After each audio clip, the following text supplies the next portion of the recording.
Om Swastiastu. Selamat pagi pemirsa Kompas Dewata, senang sekali saya Galuh Praba dapat menjumpai Anda kembali dalam program Dharma Upadesa. Seperti biasa, pagi hari ini menemani pagi Anda yang damai dan juga bahagia. Kita akan membahas sebuah tema yang menarik, kali ini terkait dengan membangun masyarakat sehat dan bahagia.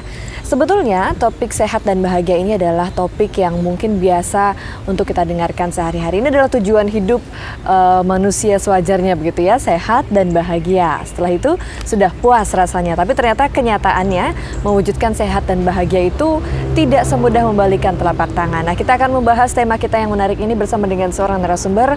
Sudah hadir di samping saya yang cantik sekali, Sister Janaki. Selamat pagi, Sister. Selamat pagi. Apa kabar? Kabar baik. Kita termasuk manusia yang sehat dan bahagia ya? Kita sehat, bahagia, selalu. Baik, tentunya mengundang pemirsa Kompas Dewata untuk sehat dan bahagia juga jadi Tentu sangat sekali. mulia pagi ini ya. Tentu sekali. Oke, kita akan tanyakan juga nih bagaimana tentang kesehatan untuk menjaga olahraga. Sister, kita tahu bahwa di luar sana masyarakat semua berlomba-lomba untuk hidup sehat sebetulnya. Benar. Tapi ternyata banyak aktivitas, kesibukan yang akhirnya membuat kita mengenyampingkan pola hidup yang sehat itu sendiri. Karena dunia bergerak begitu cepat, orang-orang jadi fokus pada pencarian materi begitu. Bagaimana menurut Sister terhadap itu? Ya, kita harus ada semacam jadwal. Setiap hari ada jadwal untuk bekerja, untuk istirahat, untuk olahraga, untuk menjaga kedamaian diri atau kedamaian mental, peace of mind. Harus ada waktu untuk satu-satu.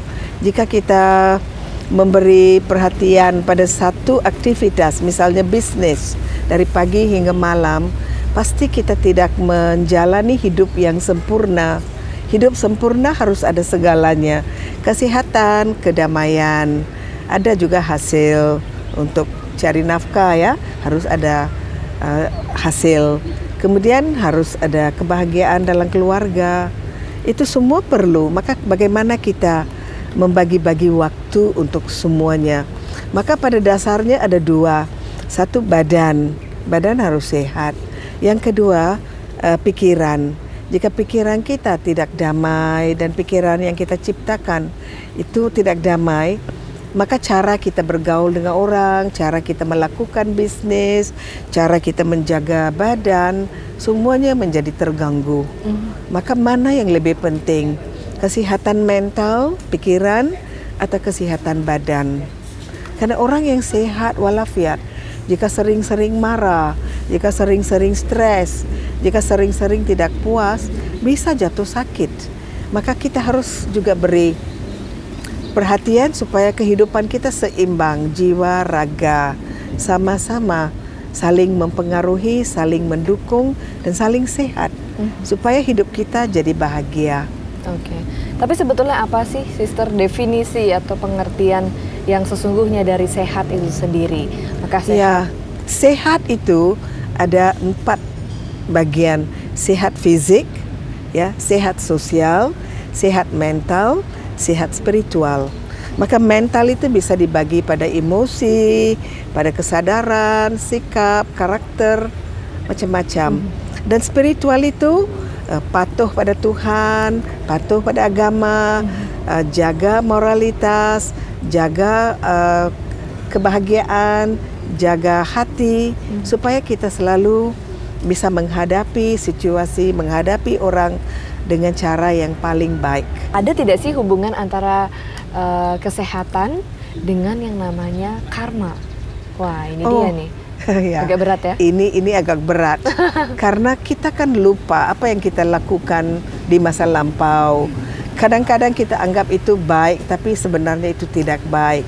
Dan jika kita percaya pada kelahiran lampau, mungkin kita pernah melakukan sesuatu, kita tidak ingat sekarang. Dan tiba-tiba kita dapat satu musibah. Dan kita berpikir, kenapa ini datang pada saya? Apa salah saya? Mana salah saya? Ada yang bertanya begitu.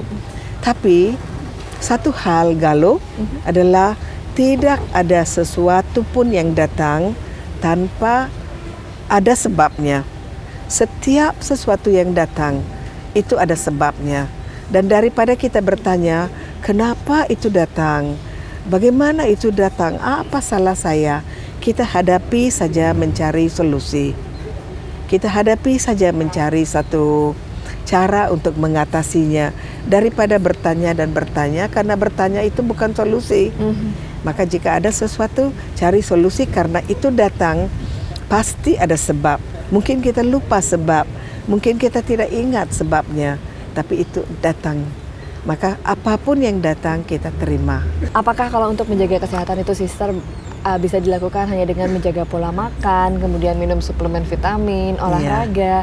Apakah dengan begitu saja kita bisa jadi sehat?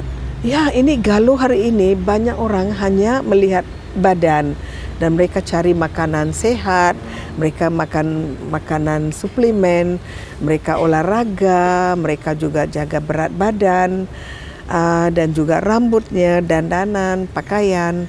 Itu saja fokusnya, semuanya pada badan. Itu baik, bukan salah. Tapi mereka lupa sebagian dari diri mereka yang tidak diberi perhatian, tidak dipeduli, dianggap tidak penting, dianggap tidak ada. Dan itu adalah pribadi.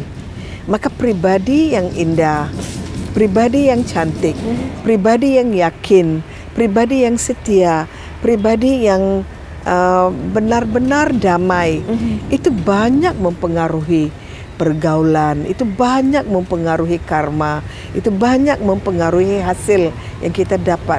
Maka jika badan sehat dan pikiran sehat itu bergabung, atau jiwa sehat, raga sehat, itu bagus. Maka dua-duanya harus sehat, saling mendukung begitu. Tapi mana sih yang betul Sister? Di dalam badan yang sehat terdapat jiwa yang sehat, atau dalam jiwa ada badan yang sehat? Begini, jika badan sehat, jiwa tidak sehat, orang yang punya badan sehat itu akan stres, akan marah, akan tidak puas, akan melakukan kesalahan. Badannya akhirnya jadi stres. Ya. Tapi jika dia pikir sehat, mentalnya sehat, pikirannya sehat, sikapnya bagus, pribadinya bagus, dan badannya sakit. Tapi karena dia punya pribadi yang bagus, orang simpati dengannya. Karena badannya sakit, mereka bisa kasih kelonggaran, bisa kasih obat, bisa kasih dukungan yang lain. Maka mana yang penting? Jiwa lebih ditekankan atau diberi kepentingan, atau badan? Bagi saya, jiwa. Jiwa. Karena jiwa dikatakan pengontrol, jiwa dikatakan aktor, jiwa yang mengendalikan badan ini yang dikatakan kostum. Maka jika pentingkan kostum tapi kita tidak pentingkan lakonan, apa hasilnya? Kostumnya cantik, tapi lakonannya jelek, tidak bagus. Tapi jika aktornya pintar, tapi kostumnya ada sedikit kecacatan, orang tidak lihat itu. Mereka lihat cara dia berlakon, cara dia berinteraksi, dan mereka terima itu. Maka kita perlu lihat itu.